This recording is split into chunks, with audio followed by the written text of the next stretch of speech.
పరిశుద్ధ గ్రంథంలోంటి ఆదికాండం 3వ అధ్యాయం 8వ వచన భాగంలో మనం చూసుకున్నట్లయితే, ఈ ఏదెను తోటలో చల్లపూటన ఎవరు సంచరిస్తూ ఉన్నారు? యెహోవా దేవుడు. హల్లెలూయా. దేవుని సంఘం అని పిలువబడుతున్నటువంటి ఆదిమ సంఘములో ప్రారంభపు సంఘం అది. చెప్పాలంటే ఆ ఆదిమ సంఘములో ఈ 3వ అధ్యాయం 8వ వచన భాగంలో రాస్తున్నాడు, యేసుక్రీస్తు ప్రభుల వారు నిర్మించినటువంటి ఆ యొక్క ఏదెను తోట, ఏదెను తోటలో ఇద్దరు, ఆ ఇద్దరితో కలిసి యేసుక్రీస్తు ప్రభుల వారు సంచరించేటటువంటి వాడు, అనగా వారితో కూడా తిరిగేటటువంటి వాడు లేక నడిచేటటువంటి వాడు. హల్లెలూయా. సంచరించడము అని అంటే గన నడవడము, ఒక స్థలం నుండి ప్రయాణమై వెళ్ళడం, సంచరించడం ఒక ప్రదేశంలో.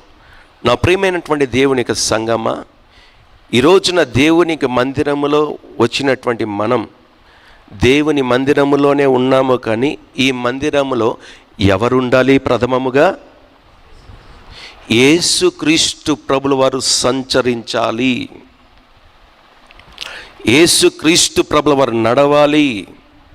ద్వితీయోపదేశ కాండం 23వ అధ్యాయం 14వ వచన భాగంలో మనం చూసినట్లయితే, నా ప్రియమైనటువంటి దైవ సంగమా, దేవుని బిడ్డలారా, దేవుని మందిరంలో కూడి చేరి ఆరాధిస్తున్నటువంటి ప్రజలారా, దేవుడు అంటున్నటువంటి మాట, యేసుక్రీస్తు ప్రభుల వారు దేవుని యొక్క సంఘం అని పిలువబడుతున్నటువంటి ఈ యొక్క ఇమ్మాన్యుయల్ సంఘములో మొట్టమొదటిగా ఎవరు నివసించాలి?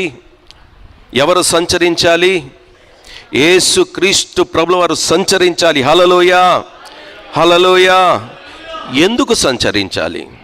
యేసుక్రీస్తు ప్రభుల వారి సంఘంలో ఎందుకు సంచరించాలి అంటే కనుక ద్వితీయోపదేశ కాండం ఇంతవరకు మనం చదివిన రీతిగా ఇక్కడ రాస్తున్నటువంటి మాట, దేవుడైన యెహోవా నిన్ను నీకున్నటువంటి బంధకాల నుండి, నీకున్నటువంటి శ్రమల నుండి, నీకున్నటువంటి ఇబ్బందుల నుండి, నీకున్నటువంటి కష్టకాలము నుండి నజరేయుడైనటువంటి యేసుక్రీస్తు ప్రభుల వారు నిన్ను విడిపించడానికి సంఘములో దేవుడు సంచరించునుగాక. నా యేసుక్రీస్తు ప్రభుల సంచరించునుగాక, నా యేసయ్య సంచరించునుగాక. హల్లెలూయా, హల్లెలూయా.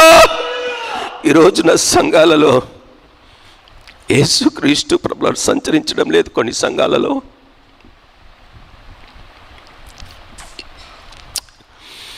యేసయ్య సంచరించడం లేదు. అందుకే ప్రజలలో విడుదల లేదు, కలగడం లేదు. ప్రజల యొక్క బంధకాలు ఇంకను బంధకాలుగానే మిగిలిపోతున్నాయి, సమస్యలుగానే ఉండిపోతున్నాయి. వారి ఇబ్బందులు ఇంకను విడిపించబడడం లేదు, తెగిపోవడం లేదు. కారణం నజరేయుడైనటువంటి యేసుక్రీస్తు ప్రభుల వారు సంఘంలో సంచరించడం లేదు, సంచరించడం లేదు. ఒకవేళ యేసుక్రీస్తు ప్రభుల వారు సంచరిస్తూ ఉంటే నీకు విడుదల కలుగుతుంది, నీకు విడుదల కలుగుతుంది. నా ప్రియమైన దైవజనాంగమా, నీ సంఘం, నీవు ఆరాధించేటటువంటి సంఘం, నీవు ఆరాధించేటటువంటి స్థలం, నీవు నివసించేటటువంటి స్థలములో ఎవరు నివాసం ఉండాలి? ఎవరు సంచరించాలి? ఎవరు నీతో పాటు తిరగాలి? ఎవరు నీతో మాట్లాడాలంటే నజరేయుడైనటువంటి యేసయ్య, నజరేయుడైనటువంటి యేసయ్య నీతో పాటు ఉండాలి. నా ప్రియమైనటువంటి దేవుని బిడ్డలారా, విడిపించుటకును నీ శత్రువులను నీకు శత్రువులు ఎవరెవరైతే ఉన్నారో వారందరినీ కూడా నా యేసయ్య, అందుకు యేసయ్య సంచరిస్తూ రావాలి. ఎందుకు యేసయ్య సంచరించాలి? నిన్ను విడిపించడానికి, నువ్వు ఎక్కడెక్కడైతే బంధింపబడ్డావో, ఎక్కడైతే నీ జీవితంలో అసమాధానంతో నింపబడ్డావో, ఎక్కడైతే నీ బ్రతుకుల అసమాధానంతో అశాంతితో జీవిస్తూ ఉన్నావో, భార్య భర్తల మధ్యన, బిడ్డలు తల్లిదండ్రుల మధ్యన ఏ యొక్క ప్రేమ లేకుండా జీవిస్తున్నావో, ఆ యొక్క జీవితంలో విడుదల కలుగటానికి నా యేసయ్య నీకు సమాధానం అనుగ్రహించడానికి, అశాంతితో బ్రతుకుతున్నటువంటి నీ జీవితంలో శాంతిని ప్రసాదించడానికి, ఆ శత్రువుడైనటువంటి ఈ యొక్క సాతానుని నీకు అప్పగించి వాడిని చితకదొక్కడానికి నీ పాలెములో కింద రాస్తున్నాడు, నీ పాలెములో ఒకసారి చదవండి, నేను విడిపించుటకును నీ శత్రువులను నీకు అప్పగించుటకును నీ పాలెంలో సంచరించుచున్నాడు గనుక ఆయన నీలో అసహ్యమైన దేనినైనను చూచి నిన్ను విడిచిపెట్టకుండా, హల్లెలూయా, నీ పాలెంని ఏ రీతిగా పెట్టుకోవాలి? నువ్వు పరిశుద్ధంగా పెట్టుకోవాలి. హల్లెలూయా. పాలెము నీవున్నటువంటి స్థలం, నీ జీవిస్తున్నటువంటి ఆ స్థలం అంతా కూడా ఏ రీతిగా పెట్టుకోవాలి? పవిత్రంగా పెట్టుకోవాలి. హల్లెలూయా. ఎందుకు పవిత్రంగా పెట్టుకోవాలి అంటే గన, ఆ స్థలంలోకి వచ్చి ఎవరు సంచరించాలి? యేసయ్య ఎటువంటి వాడు? ఆయన పరిశుద్ధుడు గనుక,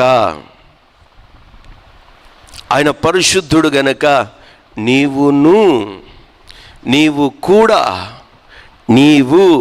ఏ రీతిగా బ్రతకాలి? నీవు బ్రతకడమే కాదు, నీ చుట్టూ ఉన్నటువంటి పరిసరాలన్నీ కూడా ఏ రీతిగా మార్చబడిపోవాలంటే పరిశుద్ధంగా మార్చబడిపోవాలి. హల్లెలూయా. పరిశుద్ధంగా మార్చబడునుగాక. నా ప్రియమైనటువంటి దేవుని యొక్క సంగమా, ఇక్కడ అంటున్నటువంటి మాట, నీ శత్రువులను నీకు అప్పగించుటకును నీ పాలెములో సంచరించుచుండును గనుక ఆయన నీలో అసహ్యమైన దేనినైనను చూచి నిన్ను విడవకుండునట్లు నీవు పరిశుద్ధంగా ఉన్నట్లయితే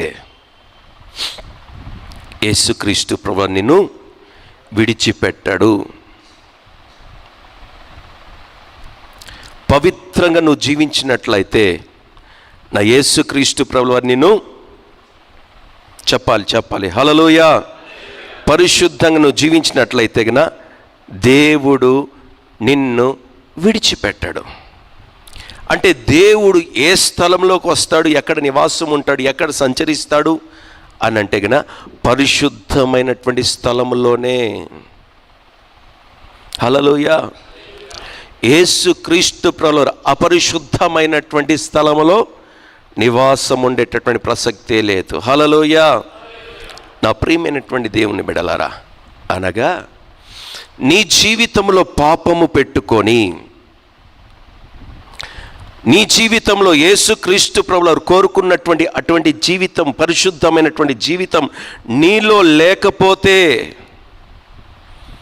ఆయన కోరుకుంటున్నటువంటి గుణగణాలు నీ జీవితంలో కనబడకపోతే, నీ నడినెత్తి మొదలుకొని అరికాలు పాదం వరకు కూడా నీ జీవితంలో ఏమి కలిగి జీవిస్తే దేవుడు నీ ఎదుట సంచరిస్తాడు? పరిశుద్ధంగా నువ్వు బ్రతికితే నీ పాలెములో నిన్ను విడిచిపెట్టకుండునట్లుగా, నీ పాలెములో, నీ సరిహద్దులలో, నీవు నివసించేటటువంటి స్థలములో ఏ రీతిగా నువ్వు ఉంచుకోవాలో తెలుసా? నీవు సంఘంలో ఉన్నప్పుడు పరిశుద్ధంగా కనబడడం కాదు, కానీ యేసుక్రీస్తు ప్రభుల వారి దగ్గర నువ్వు ఎక్కడ ఉన్నప్పటికీ కూడా నీ సరిహద్దులలో నీ పాలెము చుట్టూ, నీ కలిగినటువంటి సమస్తము చుట్టూ ఏ రీతిగా నువ్వు పెట్టుకోవాలంటే పరిశుద్ధంగా పెట్టుకోవాలి.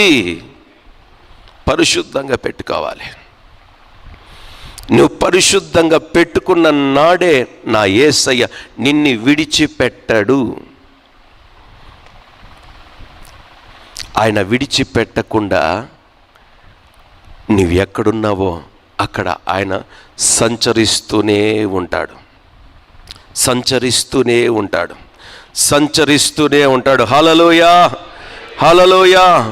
నా ప్రియమైనటువంటి దైవ జనాంగమా, ఈరోజు వాక్యం వింటున్నటువంటి నీవు, నేను, మన జీవితంలో మనం దేవుని మందిరంలోకి అడుగు పెట్టినప్పటికీ కూడా దేవుని మందిరంలో ఎవరు సంచరించాలి, ఎవరు కనబడాలి, ఎవరు మాట్లాడాలి అంటే గన నజరేయుడైనటువంటి యేసుక్రీస్తు ప్రభువారు. హల్లెలూయా. నజరేయుడైనటువంటి యేసుక్రీస్తు ప్రభువారు సంచరించునుగాక. నజరేయుడైనటువంటి యేసయ్య.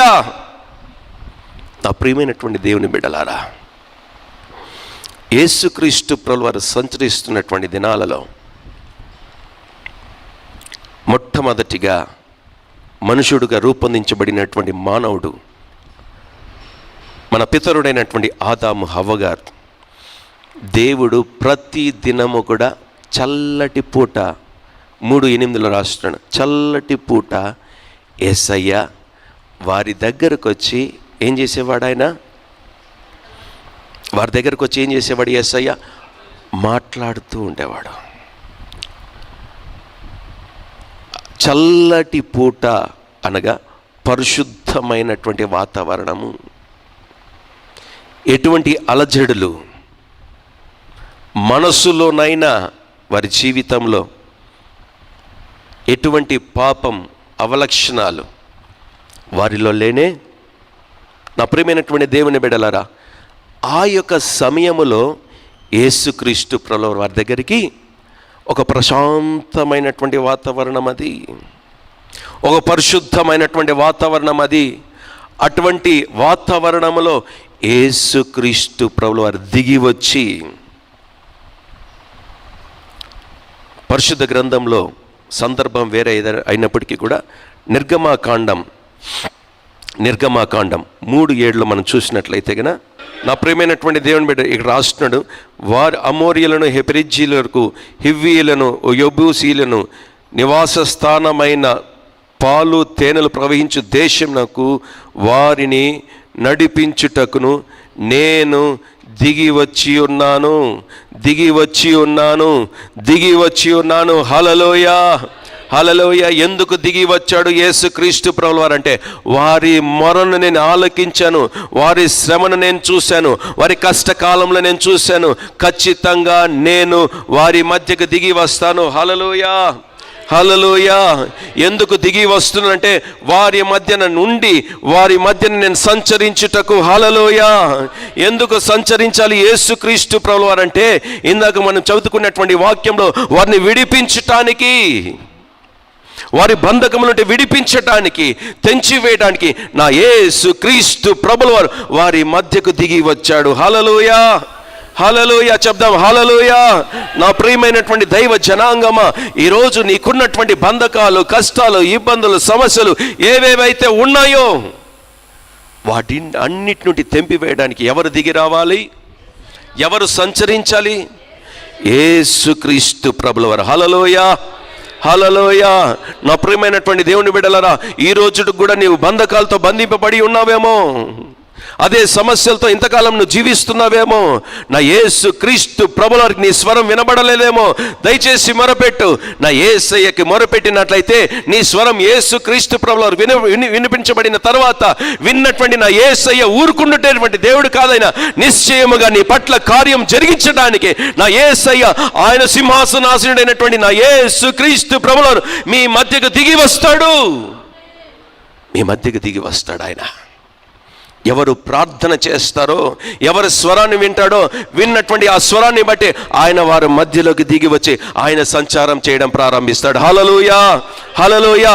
సంచరించేటటువంటి నా యేసుక్రీస్తు ప్రభువు నీకున్నటువంటి ప్రతి సమస్య నుండి విడుదల దేవుడు దయచేస్తాడు. విడుదల నా యేసయ్య దయచేస్తాడు.